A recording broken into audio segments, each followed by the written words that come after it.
ராஜயோகம் யூடியூப் சேனலை பார்த்து கொண்டிருக்கும் உலக தமிழ் மக்கள் அனைவருக்கும் வணக்கம். அதிர்ஷ்டம் வர்றதும் போகிறதும் அதோட இஷ்டம்னு சொல்லப்பட்டாலும் எல்லோருக்குமே அதிர்ஷ்ட காத்து அவங்க பக்கம் வீசணும் அப்படிங்கிறது ஒரு விருப்பமாகவே இருக்கும். ஆனால் அது அவ்வளவு சுலபம் கிடையாது என்பதை அனுபவபூர்வமாகவே எல்லோரும் உணர்ந்திருப்பீர்கள்.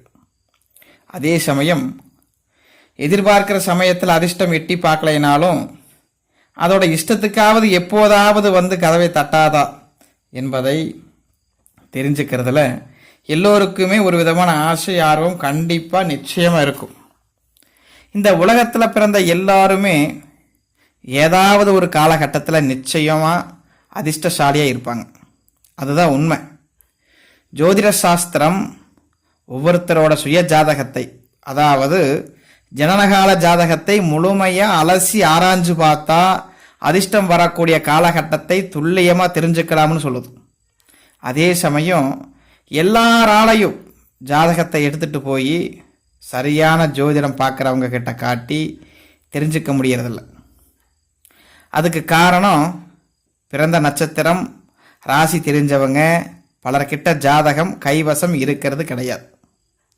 பலருக்கு ஜாதகம் கணிக்கப்படாமலேயே இருக்கலாம். வேற பலருக்கு ஜாதகம் சரியான முறையில் கணிக்கப்பட்டிருக்காது. இதுதான் உண்மை. பார்க்குற ஜோதிடர் உங்கள் நிலையை பார்த்து சீக்கிரமே யோகம் வரும்னு ஆறுதலாக சொல்லி அனுப்பிடுவாங்க. இப்படி எத்தனையோ பிரச்சனைகள் இருக்கலாம் பல பேருக்கு. நிறைய பேர் ஜாதகத்தை வச்சு அதிர்ஷ்டத்தை தெரிஞ்சுக்கிறதே கிடையாது. ஆனால் எல்லோருக்குமே அதிர்ஷ்டம் நம்மளோட வாழ்க்கையில் எப்போ வரும்னு தெரிஞ்சுக்கிறதுக்கு மட்டும் ஒரு ஆசை நிச்சயமாக இருக்கும். அதை தெரிஞ்சுக்க எளிய வழி தான் இந்த பதிவு முடிகிற வரைக்கும் ஸ்கிப் பண்ணாமல் பாருங்கள். பார்க்குற எல்லோரும் மறக்காமல் இந்த பதிவை பற்றி கமெண்டில் மறக்காமல் உங்கள் கருத்தை சொல்லுங்கள். அதுக்கு முன்னால் இந்த சேனலை சப்ஸ்கிரைப் பண்ணாதவங்க மறக்காமல் சப்ஸ்கிரைப் பண்ணிவிட்டு கூடவே பக்கத்தில் இருக்கிற பெல் பட்டனையும் ப்ரெஸ் பண்ணிக்கோங்க. உங்களுக்கான அதிர்ஷ்டத்தை எப்படி தெரிஞ்சுக்கிறது? இந்த உலகத்தில் பிறந்திருக்கிற ஒவ்வொருத்தரும் ஜோதிட ரீதியாக ஏதாவது ஒரு நட்சத்திரத்தில் பிறந்தவங்க தான் இருக்க முடியும். அந்த நட்சத்திரம் ஏதாவது ஒரு ராசியில் தான் அமைஞ்சிருக்கும். அந்த வகையில் ஒவ்வொருத்தருக்கும் தனித்தனி நட்சத்திரம் ராசி கண்டிப்பாக இருக்கும். அதே மாதிரி அவங்க பிறந்த சமயத்தில் இருந்த கிரக அமைப்புகளின்படி ஜாதகம் கணிப்பாங்க. இதுவும் வெவ்வேறாகத்தான் இருக்கும்.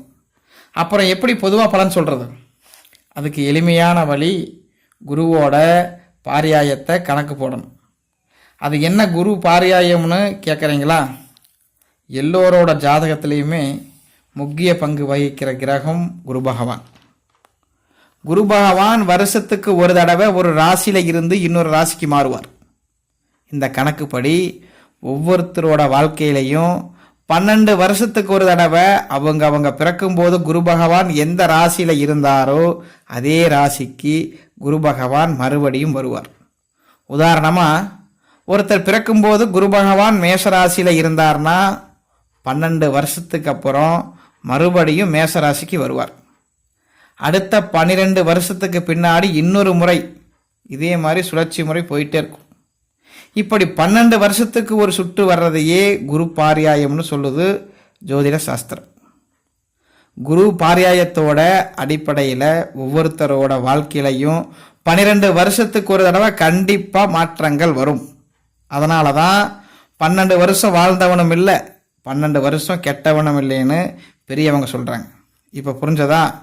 இப்படி மாறி வர்ற குரு பாரியாயத்தோட அடிப்படையில் ஒவ்வொரு ராசிக்காரருக்கும் எப்போது என்ன யோகா கிடைக்கும்னு இந்த பதிவில் சொல்லியிருக்கிறேன். அதாவது குருவோட எந்த சுத்து என்ன பலனை தரும்னு கணிச்சு அதுபடி பலனை கொடுத்துருக்குறேன் இந்த பதிவில். அவரவரோட ஜனன ஜாதகத்தில் உள்ள கிரக அமைப்பில் தோஷங்கள் எதுவும் இல்லாத பட்சத்தில் கண்டிப்பாக நிச்சயமாக இந்த பலன்கள் எல்லாமே அப்படியே கிடைக்கும் உங்களுக்கு.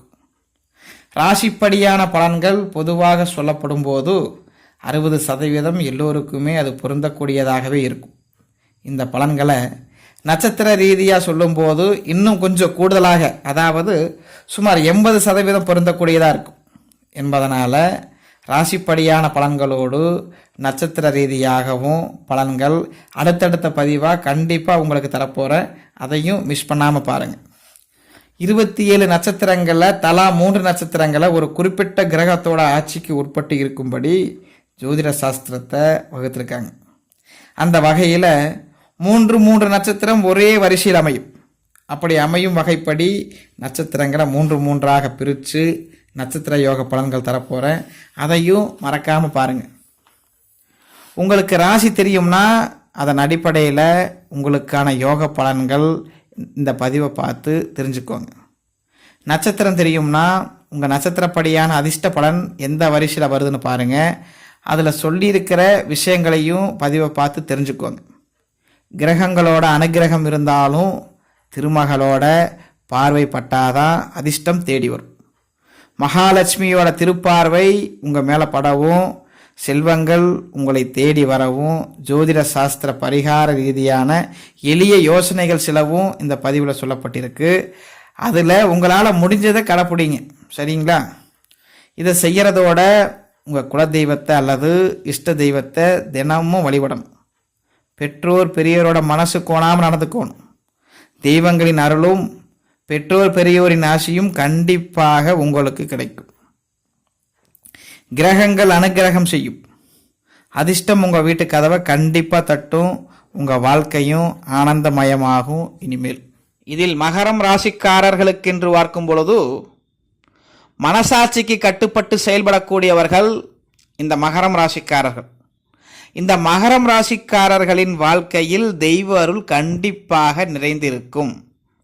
அதிர்ஷ்டம் அடுத்தடுத்து வந்தாலும் அடுத்தவருக்கு விட்டு கொடுத்து பல முறை அதை தவறவிடக்கூடியவர்கள் இந்த மகரம் ராசிக்காரர்கள். இந்த மகரம் ராசியில் பிறந்த குழந்தைகளோட பெற்றோர்கள் அனைவரும் இவர்களுக்கு 12 வயது ஆகும் வரை தெய்வீக மார்க்கத்தில் ஈடுபாடும் நண்பர்களை தேர்வு செய்கிறதுல எச்சரிக்கையும் இவங்களுக்கு இருக்கும்படி பழக்கப்படுத்தினால் இவங்களோட எதிர்காலம் நிச்சயமாக ஏற்றமானதாக அமையும். மகர ராசிக்காரர்களுக்கு 12 வயது முதல் 24 வயது வரையான காலகட்டத்தில் எதிர்பாராத அதிர்ஷ்ட வாய்ப்புகள் வந்தாலும் அது முறையாக பயன்படுத்தப்பட்டால் மட்டுமே நிலைக்கும். சிலர் எதிர்பால் நண்பர்களால் ஈர்க்கப்படலாம். மணமாலைக்கு கழுத்தை நீட்டும் முன்பாக தெளிவாக ஆலோசனை செய்து விடுவது நல்லது. கவனமாக இருக்க வேண்டும். இதற்கடுத்து 25 வயது முதல் 36 வயது வரையான காலகட்டம் மகரம் ராசிக்காரர்களின் வாழ்க்கையில் சிறப்பான காலகட்டமாக இருக்கும். மனதுக்கு பிடித்த வேலை, பதவி, பெயர், புகழ் எல்லாமே தேடி வரும் இந்த காலகட்டத்தில். இந்த 25 வயது முதல் 36 வயது வரையான காலகட்டத்தில் எதிரிகள் பலம் அதிகரிக்கும். கவனமாக இருக்க வேண்டும். ஒவ்வொரு செயலிலும் எச்சரிக்கையும் நிதானமும் இருந்தால் வெற்றிகள் உங்களுக்கு நிலைக்கும். ஞாபகம் வச்சுக்கோங்க, ரொம்ப கவனமாக இருக்கணும் இந்த 25 வயசு முதல் 36 வயது வரையான காலகட்டத்தில். இதற்கடுத்து வரும் 37 வயது முதல் 48 வயது வரையான காலகட்டம் உங்கள் வாழ்க்கையில் எதிர்நீச்சல் போட வேண்டியதாக இருக்கும் உங்களுக்கு. அதே சமயம் பல பெரிய மனிதர்களோட ஆதரவும் மேலதிகாரிகளின் ஆதரவும் பல நன்மைகள் தரக்கூடியதாக அமையும் உங்களுக்கு. வர்த்தக அமைப்பில் லாபம் அதிகரிக்கும் உங்களுக்கு. யாரோட கட்டாயத்துக்காகவும் சட்டப்புறம்பை அனுமதிக்க வேண்டாம் இந்த காலகட்டத்தில். தன்னம்பிக்கையும் தளராத உழைப்பும் இருந்தால் 37 வயசுல இருந்து 48 வயது வரையான காலகட்டம் உங்களுக்கு பொன்னான காலகட்டமாக அமையும். இதற்கடுத்து 49 வயது முதல் 60 வயது வரையான காலகட்டம் மகரம் ராசிக்காரர்களின் வாழ்க்கையில் திருப்பு முனையாக அமையும். உறவுகள், நட்புகளோட உண்மையான அன்பு, பாசம் எல்லாம் உங்களுக்கு புரிய வரும். அதே சமயம் இந்த காலகட்டத்தில் இது நாள் வரை உங்ககிட்ட வேஷம் போட்டவங்களோட முகமூடியும் கண்டிப்பாக கிளியும். இது உங்களுக்கு வளமான காலகட்டமாக இருந்தாலும் உடல் நலத்தில் அக்கறை அவசியம். மறந்துடாதீங்க மகரம் ராசிக்காரர்களே, உடல் நலத்தில் மிக மிக அக்கறை எடுத்துக்கொள்ள வேண்டும். இதற்கெல்லாம் நீங்கள் சொல்ல வேண்டிய மந்திரம் என்று பார்க்கும் பொழுது சனீஸ்வரன் காயத்ரி மந்திரம், ருத்ரர் காயத்ரி மந்திரம், இந்த 2 மந்திரத்தையும் அனுதினமும் யார் சொல்லி வருகிறார்களோ அவர்களின் வாழ்க்கையில் ஏற்றமும் மாற்றமும் கண்டிப்பாக அமையும்.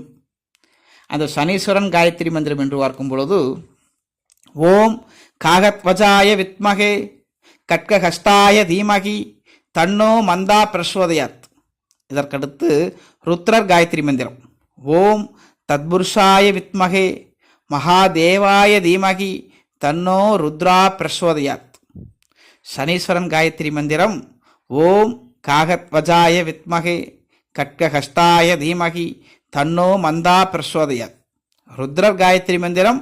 ஓம் தத்புருஷாய வித்மகே மகாதேவாய தீமகி தன்னோ ருத்ரா பிரசோதயாத். இந்த 2 மந்திரத்தையும் அனுதினமும் முடிந்தளவு அதிகாலை அல்லது மாலை வேளையில் 3 முறை யார் சொல்லி வருகிறார்களோ அவர்களின் வாழ்க்கையில் கண்டிப்பாக மாற்றங்கள் இருக்கும். உங்கள் வாழ்க்கையில் வரும் ஒவ்வொரு வெற்றிக்கு பின்னாலையும் பள்ளி கொண்ட பெருமாளை தரிசனம் செய்ய வேண்டும்.